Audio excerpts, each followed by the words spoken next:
Hi, my name is Jakarta Howard and at the University of South Alabama, class EDM 310.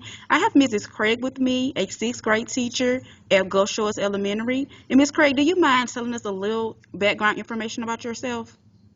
Sure. I graduated from University of South Alabama in 2001. I've been teaching 14 years. I spent 1 year as a math coach with AmSty USA and missed the classroom so much that I came back to the classroom in the process of transitioning from sixth grade to fourth grade. I'll be teaching fourth grade math this coming up year. Okay. Well, thank you for sharing. Now, we have been learning a little bit about project-based learning. Now, since you're transitioning to another grade and you're going to be doing basically math, is that correct?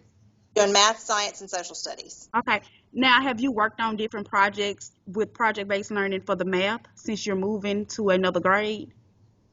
In sixth grade, I was primarily language arts, Mhm. but I did some science in my classroom as well, which is what I'll be doing also in fourth grade. Right, Um, Quite a bit with project-based learning with science and social studies. That's how we bring it all together. right, Um, Math, I haven't quite gotten in to see how we're going to work all that out, but right.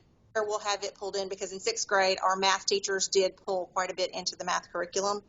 But I primarily see it in science and social studies. Okay. Now, since you have been working with project-based learning, do you see a difference? Are the students more eager to learn since they're doing project-based learning versus the traditional education?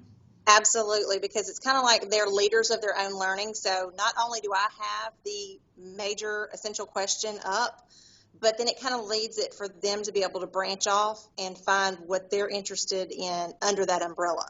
So sometimes they may be taking it in a direction that I didn't even anticipate, but it like makes it much more authentic because it's truly what they want to learn. And so they get a lot more out of it and they're truly learning the material. Right. And what about the parents? Are the parents more involved with it? Because I'm pretty sure they're probably like me when I was going to school. We didn't have project-based learning. We was just textbooks. So how does the parents react to these projects that these kids are doing now? At first, there's a lot of apprehension. There's a lot of anxiety about it because they don't understand the move from textbooks.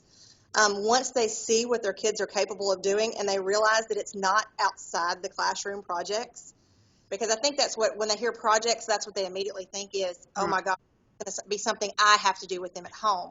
And that's not the case. There's so much that goes on in the classroom that when the kids are doing things at home and showing their parents, the parents realize, you know, this is not even what I thought it was going to be, and they Right. see the true value in Right, exactly. And I probably would be one of those parents like, hold up, wait, I don't know anything about this. Let me call Miss Craig. it. So, out of the 14 years you have been teaching, what is like one of the best projects you have done with project-based learning that the children really enjoyed doing? The last couple years in sixth grade, we've actually done something, it kind of fell under problem based Hmm. because what we had was an issue with the beaches here. Right. Kids, part of the course of study in sixth grade is biomes, and it's also like the tides and things like that. So we brought in about the moon phases, rip tides, things like that. And so then the kids, um, in pulling all those different things together under our course of study, they studied like the endangered animals here, the effects that pollution had on their habitats, the effect that the riptides had when we had tourists coming in, and they created placemats to use in our local restaurants Oh, to educate about, turning lights off when sea turtles were nesting, right. uh, not throwing plastic bags in the water because animals ingest it thinking they're jellyfish and it kills them, Right. about rip currents and how to identify a rip current and how to get out of one. So it became something where we were contributing to our community as well as learning everything we needed to know for our course of study. So then it really became truly authentic for the kids because they felt like they were giving Yeah. something back. Right. Oh, that sounds like I'm pretty sure they did enjoy that versus them helping the community and outside of the classroom. Yeah. And even language arts we pulled in because we had to write letters, persuasive letters, asking restaurants to have their placemats in their restaurant and explain this. PBL. Okay. Well, I do appreciate your time and you taking out the time to actually answer some of my questions. It was a pleasure meeting you, and I hope you enjoy the rest of your summer and have a great school year. Thank you. Thank you so much. You have a good day. You too. Bye.